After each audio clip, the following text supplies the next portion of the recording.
Hello friends नमस्कार मु सत्य स्वागत करुछि आपण मानंकु हमर यूके टीवी ओडिया रो यूट्यूब चैनल को। फ्रेंड्स आजिर वीडियो रे आमे आपण मानंकु जणाइबो डाहाणी उपरे आधारित एई माया एपिसोड रे आजिर कहानी रे कोन घटिबाकू जाउछि।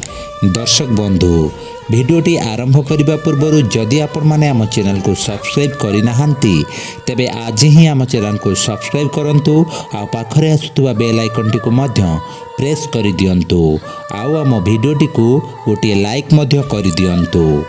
दर्शक बंधु पूर्व अध्याय गुरुदेव कहउछंती से डाहाणी पाखरु महेश को केवल देवकन्या ही बंचई पारिबो।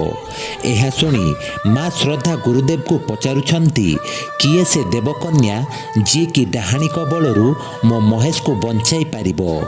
एहा परे गुरुदेव माँ श्रद्धा को कहउछंती देवकन्या को चिन्हिबा पई केवल गोटे उपाय अछि आ ताहा हेउछि पूर्णिमा राति।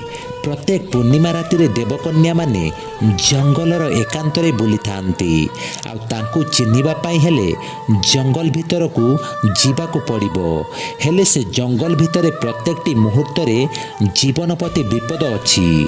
गुरुदेव को ठारू एहा सुनी सारिबा परे माँ श्रद्धा महेश जीवन बंचेबाकू से किछि भी करि परिबे बोली गुरुदेव को कहउछंती। एपटे डाहाणी महेश को मनीषरू दानव करी तांकर कार्य हासिल करबा पई प्रस्तुति चलाइछंती। हेले महेश प्रेम रे पड़िथिबा से डाहाणी महेश को आउ कहार हेबाकू देबे नाही बोली मने मने स्थिर करूछंती से काल रात्रिर डाहाणी। एपटे गुरुदेव को ठारू सब कथा सुनी सारिबा परे माँ श्रद्धा देवकन्यार अनुसंधान रे जंगल भीतर को चलिले। किछि बाट गला परे एक राक्षस तांको आगरे ठिया होई आगो को जीवा पाई देउ नाहंती माँ श्रद्धा को। हेले माँ श्रद्धा से राक्षस आगरे हाथ जोड़ी तांको छाड़ी देबा को गुहारी कले। हेले माँ श्रद्धा को गुहारी कौन से राक्षस सुनिबे एहा जानिबा पाई हेले डाहाणी उपरे आधारित माया एपिसोड रो नेक्स्ट वीडियोटी को देखंतु।